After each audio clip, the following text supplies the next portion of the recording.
All right, welcome back to Sleep Well Horrors. Today, we're doing some more short stories.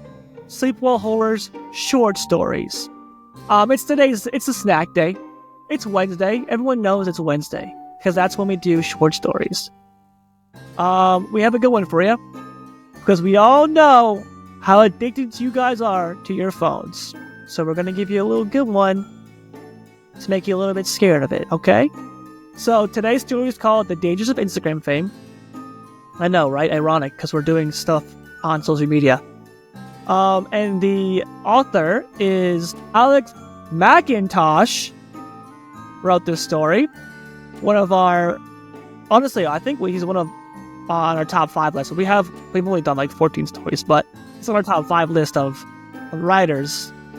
And he's the writer of the James Curry film. And today we're going to do another one of his. And it's a short story. It's a 6-minute read, which will be at least 15 minutes for you guys. So, without further ado, we're going to take turns here. And as always, Andrea is going to start us off. Okay. I had this coworker a few years ago, Matt, who became obsessed with fame, or rather the idea of becoming famous. He was too lazy to pursue anything original in the creative arts field, but figured fame would just come to him one day, like a dog scratching at his front door. You remember those kids in school that used to copy your work and try to take credit? He was one of them. It didn't matter if it was a drawing of a cartoon tree crying at being cut down by a logger with a chainsaw. That same image would end up on his sheet of paper, praised by teachers and stinking of unoriginality.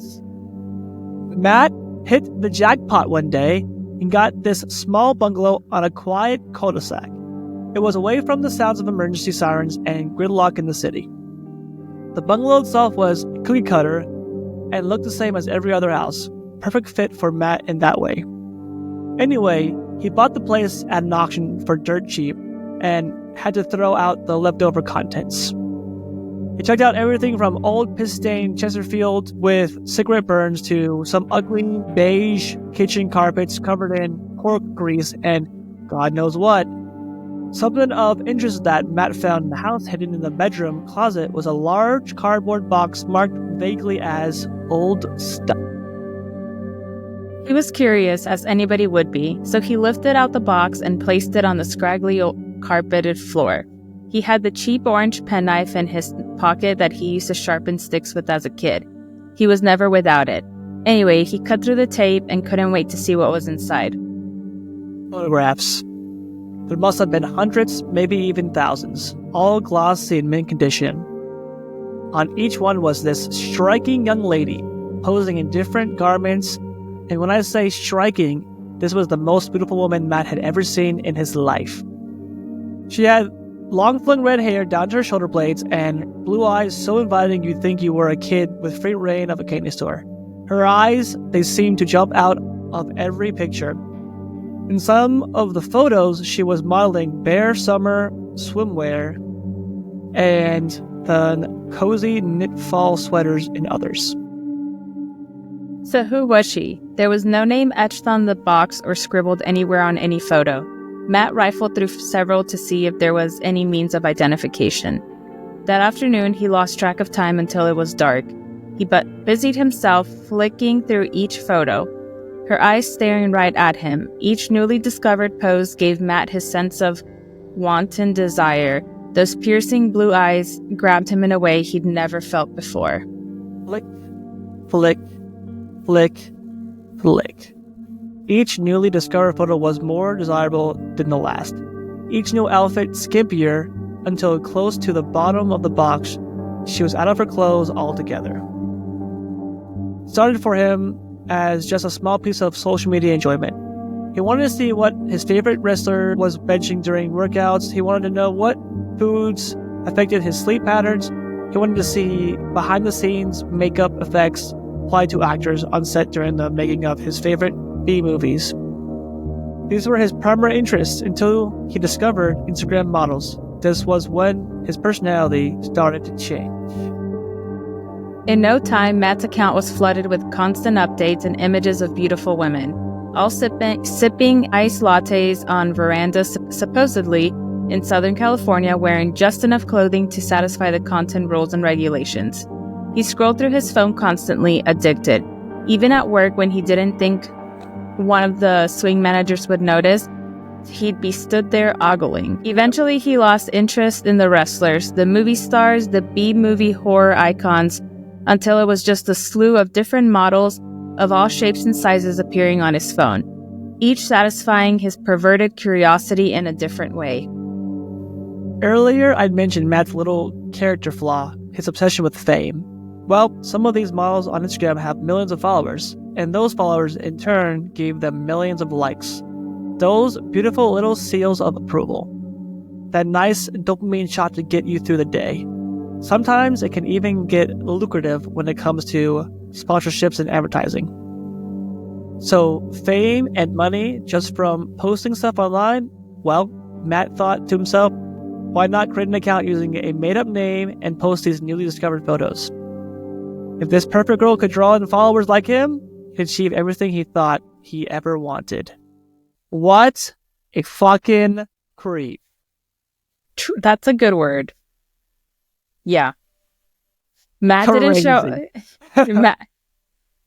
show up to work after that. He didn't call in sick or request emergency vacation time. He just never left the house. The larger computer screen in his bedroom gave him all the Instagram feed he could handle.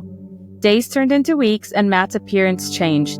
The former fleshy 200-pounder had withered to become almost skeletal. His face was drawn and sunken. He didn't care. The new Instagram account was booming. In just a few weeks, this mysterious girl's face and body had lured over 10 million followers from around the world to gaze upon her. Matt's inbox was flooded with messages of wanting from fans begging for another fix. Messages pertaining to marriage proposals, job offers, and sponsorships were in the hundreds of thousands. She was the newest Instagram sensation, and her name was Nia Savani.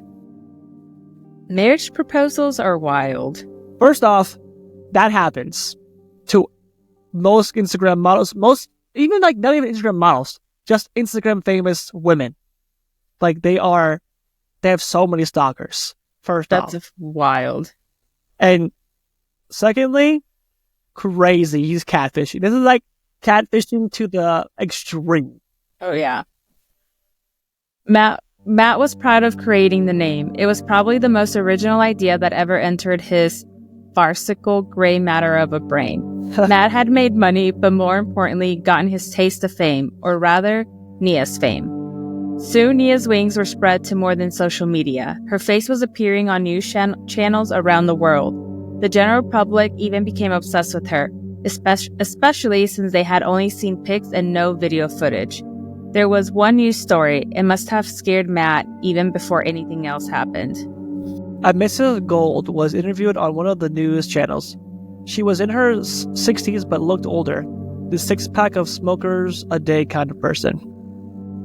On the program, she claimed to be the mysterious girl's mother. I'll never forget her face. It was chilling. She was sobbing uncontrollably, pleading for the page to be taken down. She claimed that Nia Savani was, in fact, Megan Gold. Megan went missing from her home 3 years ago, leaving behind a pool of blood. No body was ever found. Matt, being so infatuated with Nia, didn't care. He continuously posted the photos, sometimes as many as 6 in a day, just to satisfy the public's cravings as well as his. He didn't care for anything else. His lawn was an overgrown jungle. Flies zipped around the kitchen, spewing up on dirty dishes. His pet goldfish floated dead in his dirty tank. All the while, Matt's own personal health must have declined. Then one day, Nia's account stopped updating. Matt had used up all the photos from the box. All of them, except for the all-natural ones at the bottom. Instagram had verified itself as a portfolio tool, and Matt's ghoulish face salivated at the thought of trading in OnlyFans, account for the raw photos. The amount of money and fame involved here could be a positive gold mine. Matt had been using a scanner connected to his computer for uploading the physical photos, so he proceeded to start with the new batch of skin. At first, he estimated there must have been a glitch on his PC. The photo didn't upload properly. It just presented him with a dark, faded image he couldn't make heads or tails of. He removed the physical photo and put it back in to scan again. All the while it was going on, Matt didn't notice the figure standing in the corner of his bedroom. Matt's face dropped when he looked at the screen. Couldn't have been real. The image that scanned to his PC was of him, sat in his bedroom at his computer desk. The image was taken from the corner of the room. At this point, Matt was breathing heavy, feeling his ribcage tickle. He began to turn his head slowly, and his peripherals gauged a dark, weary figure with bent knees and bony limbs. He was facing it, but the shape was just stood there in the dark. Tension was too much. Then he heard a voice. His ears positively pricked up when he heard a guttural voice whisper from his computer screen. "My name is Megan Gold." I'm not sure to this day how the video was able to upload to his Instagram page, but I'll never get the images out of my head for as long as I live. In the video, Matt sat at his desk with every crack of wall space taken up with a different photo of the girl. His pale expression haunted and seemingly in a trance, repeating out loud that his name was Megan Gould, slowly carving his own face off down to the muscle fiber with his orange penknife. And that's the end of the story. So,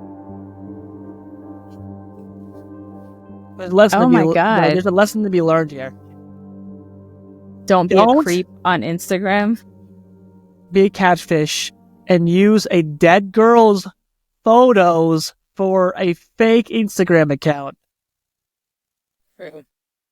Also, I am picturing him as like almost gray. Like in his underwear, bent over his phone. You can see like his ribs and his spine, and his hair's falling out. Like that's the picture I like. Almost like a troll, like a little goblin. Yeah, like super like dark baggy eyes. Oh yeah, just like crazy looking, like almost like a skeleton, like they described. Yeah, just like a skin draped over like bones, basically. I do like the story though. This story, it's good. I think it's a good way of like describing, because there are people out there who do have like fake accounts and they post pictures of women who aren't real, or they somehow generate them, or are pretending to be somebody that they're not. Like that's how. Yeah. It's more scary that the scary part about the story isn't the fact of the ghost. It's more he is scary because he's stealing people's identities, he's committing fraud, and I mean anyone can be a victim of that, right? He's being a creep. So good story. Again, Alex McIntosh, you did it again. I really enjoy his stories. I think they're really well written. And this is one of his early stories too, I'm pretty sure. Let me see. It was posted, should say somewhere. 2020? Yeah. So it's one of his earlier stories. 2020, yeah. So, during COVID. I like it. And comments are good too. I like it. But that is it for your tasty snack for today. There's your little treat. Don't be a Instagram ghoul. Alright? Be careful out there. I'll be creeping. But I hope you guys enjoyed. It was a short story. And go ahead and check out our Instagram. Check out our Instagram. But also check out our Spotify. It's posted now. All the videos are going on Instagram. The Reddit, the subreddit, we're building that up, and the Discord. If you guys want to join there, we have platforms where you can post your own stories. On Discord, you can post stories that you want us to read or suggestions that you think that would be cool for us to read. On the subreddit, there's lots of different things you can do, like there's discussion flares and a bunch of stuff, customized stuff I did so you guys can interact with each other and us. So if you guys are interested, go check that out. It'll be linked. Other than that, thanks for watching. Sleep well, and hopefully you don't get your identity stolen. Alright, be careful out there. We will see y'all in the next one.